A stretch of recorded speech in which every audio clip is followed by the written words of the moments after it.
नमस्कार, मेरे चैनल अवधि बहार में आपका स्वागत है। अगर आपको मेरे गाने पसंद आए तो लाइक, सब्सक्राइब और शेयर करना ना भूलें।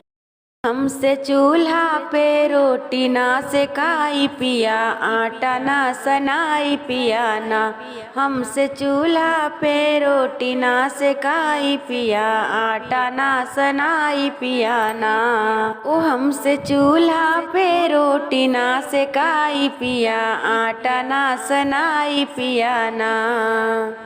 अगर चाह जो भलाई जल्दी गैस दलियाई, अगर चाह जो भलाई जल्दी गैस दलियाई। 2 मिनट में 2 मिनट में दाल चावल देब पकाई पिया, आटा ना सनाई पिया ना।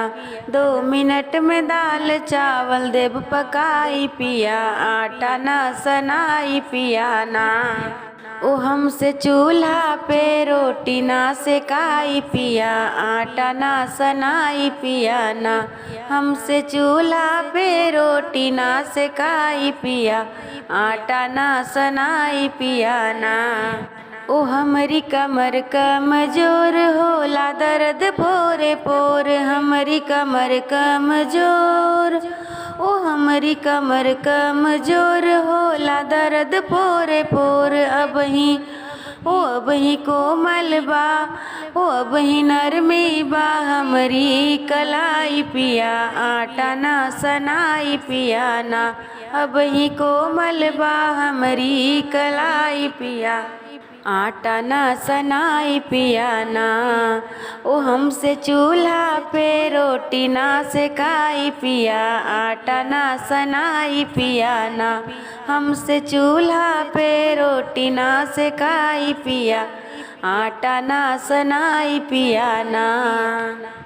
ओ रोज सासू जी के शासन और ननदी के भाषण, रोज सासू जी के शासन। ओ रोज सासू जी के शासन और ननदी के भाषण। ओ हमके चल के नैहर पहुँचाई पिया, आटा ना सनाई पिया ना।